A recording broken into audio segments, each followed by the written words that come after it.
Of the millennium Amitabh Bachchan এবং বিখ্যাত প্রযোজক পরিচালক জে.পি. দত্তা দুজনের মধ্যে ঘনিষ্ঠ সম্পর্ক থাকলেও জে.পি. দত্তার কোনো ফিল্মে অমিতাভ বচ্চন কখনো অভিনয় করেননি।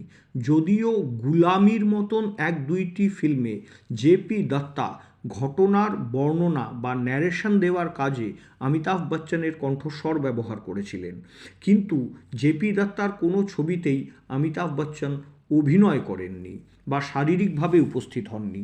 জে.পি. দত্তার একমাত্র ফিল্ম যেটিতে অমিতাভ বচ্চনকে দেখতে পাওয়ার সম্ভাবনা ছিল অভিনেতা হিসেবে, সেই ফিল্মটির নাম ছিল বন্ধুয়া। বন্ধুয়া শব্দের অর্থ হল ভূমিদাস বা বন্ডেড লেবার, যারা ভূস্বামী বা সামন্ত প্রভুদের ঋণের ফাঁদে জড়িয়ে বংশ পরম্পরায় তাদের অধীনস্থ বিনা পারিশ্রমিকের দাস বা বাঁধা মজুরে পরিণত হয়ে যেত।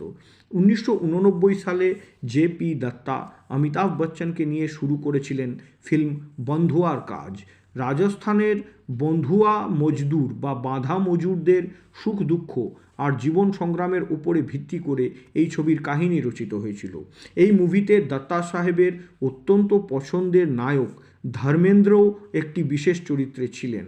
তাদের সাথে অন্যান্য ভূমিকায় ছিলেন ওয়াহিদা রহমান, কুলভূষণ খরবন্দা, মাধুরী দীক্ষিত, অবতার গিল এবং পূজা বেদি। রাজস্থানের শ্রমজীবী মানুষদের সামাজিক ও অর্থনৈতিক দুর্দশা এবং কৃষক আত্মহত্যার মতন সংবেদনশীল বিষয়ও এই ফিল্মের কাহিনীর অন্তর্ভুক্ত ছিল। ফিল্মটির সঙ্গীত পরিচালক ছিলেন লক্ষ্মীকান্ত প্যারেলাল জুটি।